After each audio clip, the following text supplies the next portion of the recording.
Cuando era una joven estudiante, sufrí un grave accidente de coche. Una noche estaba en casa de mis padres y salí, era tarde noche, y salí con una amiga a comprar unas cosas. Estábamos en el coche cuando se desató una tormenta y decidimos estacionarnos al lado de la carretera. Mientras platicábamos y esperábamos a que pasara la tormenta, volteé y vi una luz muy brillante y muy fuerte que venía a mí. Era un coche que venía a toda velocidad. No recuerdo mucho más, solo el ruido del coche, de la camioneta que se estampó contra nuestro coche, y yo pensar que a mis 22 años terminaría mi vida. Mi amiga salió sana y salva. A mí me llevó la ambulancia al hospital y durante las primeras 48 horas los doctores me dijeron, no puedes mover las piernas, no sabemos si vas a poder mover las piernas, tienes una fractura en la columna vertebral muy seria. Lo único que podía mover era mi brazo izquierdo. Y en ese momento me di cuenta que todo iba a estar bien. No soy zurda, pero dije, voy a poder dibujar. Pasé 15 días en terapia intensiva, 2 meses en el hospital y 1 año en recuperación en casa de mis padres en la Ciudad de México. Durante ese tiempo leí, dibujé, escribí y poquito a poquito me empecé a dar cuenta que la columna vertebral no era lo que me había roto, sino lo que me había construido. Y me di cuenta que haber estado en este ámbito de extrema fragilidad y vulnerabilidad es lo que me había dado fuerza. 1 año después, decidí irme a vivir sola al extranjero y me fui con mi corsé para la espalda, mi dolor de espalda y una caja de pinturas. Durante ese tiempo que estuve en el extranjero viviendo sola, me di cuenta que este estado de extrema fragilidad que había vivido y en esta soledad que me había permitido cuestionarme, me había dado una gran fuerza. Y entonces me pregunté, al estar trabajando, ya empezando a trabajar como artista, ¿cuál es el rol del artista? ¿Qué tenemos que hacer los artistas para poder crear y también cuestionar? Para poder trabajar desde nuestra vulnerabilidad a nuestra fuerza. ¿Qué necesitamos los artistas para poder contribuir al cuestionamiento y a tratar de trabajar para cuestionar la sociedad en la que vivimos? Muchos artistas han hecho esto, pero yo les voy a enseñar cómo lo hice yo. Años después del accidente, empecé a trabajar haciendo una especie de combinación de materiales en los que utilizaba fotografías translúcidas y las metía en estas cajas hechas que yo hacía, hechas de metal, de madera, de vidrios y también con objetos adentro. Y al principio no sabía bien de dónde venían estos materiales, por qué me había interesado en utilizar estas fotografías transparentes o este espejo o este vidrio o este metal. Y me di cuenta que todo esto es lo que yo había vivido en el hospital, que esas imágenes transparentes habían provenido de tantas radiografías que yo había visto. Y entonces me empecé a cuestionar sobre la fragilidad del cuerpo humano. Fotografié fragmentos de mi cuerpo y el de los otros, y los puse en estas cajas. Y los puse en estas cajas en las que ponía a veces, bueno, estas transparencias. Por ejemplo, aquí la primera imagen que ven es una transparencia de unas manos y un vientre. Y detrás ven un corazón con unos clavos y más atrás un espejo. Entonces, quería yo empezar a que el espectador pudiera entrar en la obra a través de estas transparencias. Empecé a utilizar materiales frágiles y también etéreos, como pueden ser las plumas, que para mí significan la libertad, o velos. Y entre estos velos y estas transparencias me empecé a también cuestionar sobre las diferentes capas de la memoria y las diferentes capas de nuestra sensibilidad y con lo que podemos ver y no ver, lo que tenemos a nuestro alcance y lo que no tenemos a nuestro alcance. Muchas veces utilizo materiales que meto, por ejemplo, objetos que meto dentro de las cajas, a veces son algo que alguien me regaló, que me lo encontré o que tiene un significado especial para mí. Por ejemplo, esta tiene un significado especial porque tiene alambre de púas. Fue la primera pieza que empecé a utilizar con alambre de púas, ya les contaré por qué después. Pero me empecé a dar cuenta, es muy grande esta pieza, y cuando el espectador entra y la ve, se ve dentro de la pieza, se ve del otro lado, se ve del otro lado de esta barda. Y para mí, una cosa que es muy importante del arte es poderte ver del otro lado, ver lo que los otros ven. Y el espectador en este caso es parte de la pieza. Y se ve dentro de estas capas que son las transparencias y los espejos. Un día, mientras estaba trabajando con mis transparencias, se me cayó una al suelo y el suelo estaba marcado con unas grietas. Y dije, qué sorpresa, no podía creer lo que estaba viendo. Atrás de esa imagen, de ese rostro, había una especie de grieta y esa grieta era como una cicatriz. Tomé una foto de esa imagen y después fui empezando a proyectar estas transparencias en diferentes muros y en diferentes superficies que estaban marcadas por el paso del tiempo. Caminé por las calles de París, a donde vivo ahora, y empecé a observar todos los pequeños hoyitos, todas las marcas que había en todas las paredes de la ciudad. Y de repente me di cuenta que el secreto de la ciudad, cosas que de la gente nunca puede hablar, estaban ahí. Empecé a ver que muchas paredes todavía tenían hoyos de balas de la Segunda Guerra Mundial, que estaban descarapeladas, que estaban partidas, que tenían una vida propia. Y me di cuenta que esos muros contaban la historia de la ciudad, como nuestro cuerpo cuenta la historia de nosotros mismos.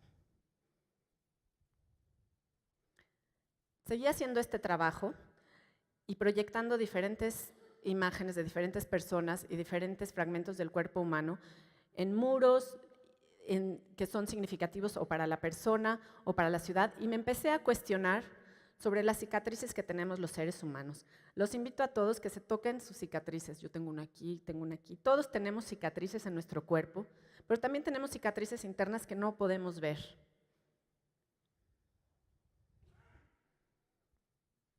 Del paso de las paredes marcadas por el tiempo, pasé también a empezar a observar el paso del tiempo sobre los objetos. Como un objeto que alguien nos regala o que heredamos puede tener una carga tan importante para nosotros. Y este es el caso en esta pieza. No se ve muy bien, pero bueno, sale el vestido, tengo el vestido de novia de mi bisabuela, que me heredó cuando yo tenía 20 años. Cuando ella me regaló el vestido, yo dije, no, ¿cómo me voy a casar ahorita? Tengo 20 años.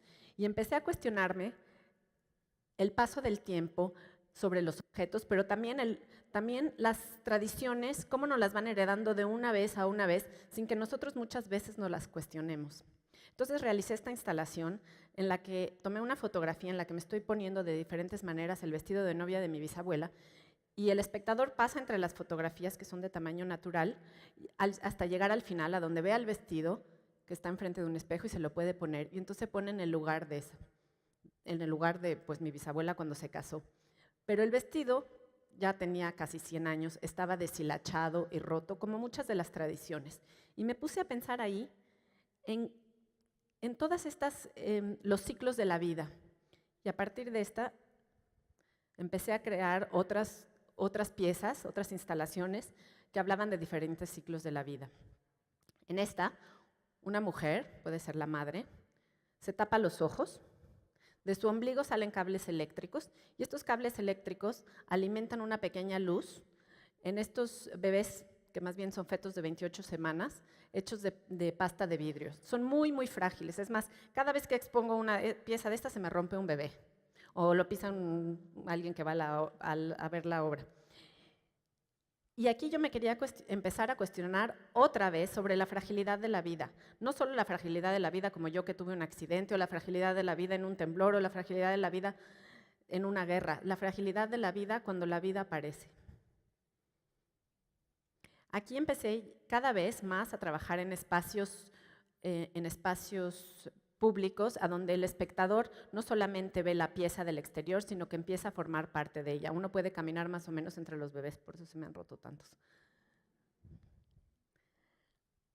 Del trabajo de mi cama del hospital, a la escuela de arte, al estudio donde trabajo sola, a la instalación en el museo, me invitaron a trabajar en el teatro y pasé a trabajar de manera colectiva.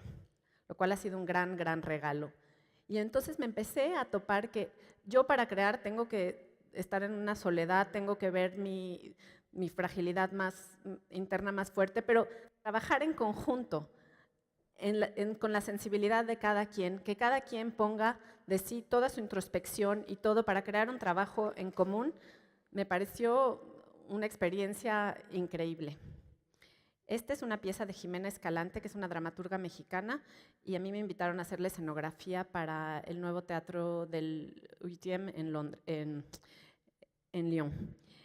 En esta pieza, al principio, cuando el público llega, lo único que ve es un velo gigante y los ojos de la madre de Electra que lo miran a todos los espectadores. Detrás, después se prende la luz y se ve dentro de unos marcos de metal a Orestes y a Electra, donde habla Electra del odio que le tiene a su madre y Orestes le dice que, pues, cómo la va a matar. Pero entonces es muy fuerte, pero yo quería utilizar aquí este juego otra vez de los dos materiales. El velo, que puede ser el velo de la novia, pero también el velo de la cuna que protege, y el metal. Y creando con los materiales, simplemente con el uso del material, esta tensión que nuestra sensibilidad nos da y a veces no la podemos ni pensar. Entonces empecé a crear piezas que se pudieran mover para que los actores pudieran estar en diferentes partes, otra vez con velos. Atrás ven unas manos en unos velos.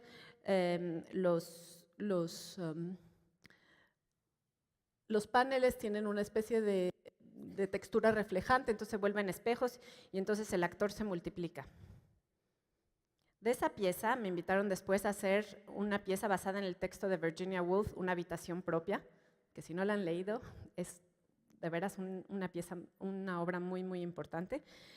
Empieza Virginia Woolf dando una conferencia y cuando se apaga un poco la luz se da cuenta que la conferencista está en un corral de bebé y está como si estuviera atrapada. Y este corral es una especie de jaula. Dentro del corral hay cosas, todo lo que reflejaba su infancia victoriana en la que las mujeres no podían acceder al conocimiento.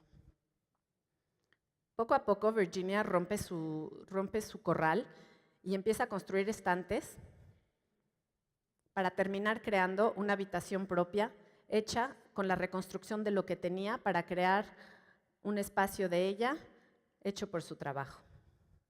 De esa pieza pasé a realizar la escenografía para otra obra de teatro en la que empecé a utilizar hilos que juntaban, que en este caso son los que están en un paracaídas. Utilicé un paracaídas de la Segunda Guerra Mundial, cargado también de la memoria, y lo utilicé como caza, como atadura y como vestido.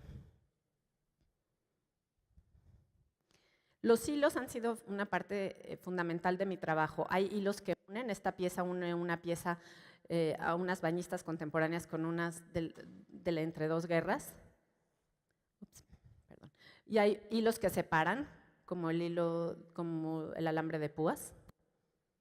Hay hilos que cosen. Esta torre está hecha con sábanas de una casa que probablemente estuvo ocupada en la Segunda Guerra Mundial, que corté todos los pedacitos y los cosí. Y después bordé los secretos de los que nadie se atrevía a hablar en ese entonces, y así construí esa torre.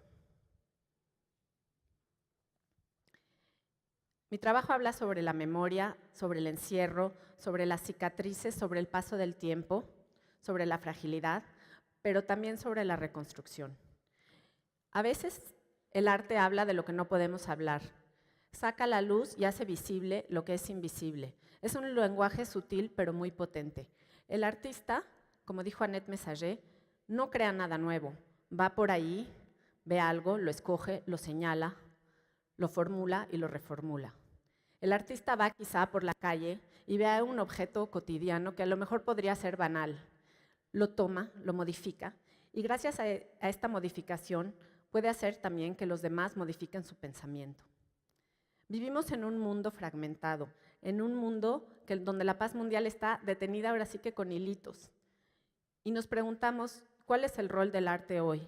Necesitamos un arte que rete nuestros pensamientos y nuestras creencias, que cuestione nuestros sistemas y nuestras estructuras, pero también necesitamos un arte que nos permita ser vulnerables, que nos reconforte, que nos dé alegría y que nos dé esperanza.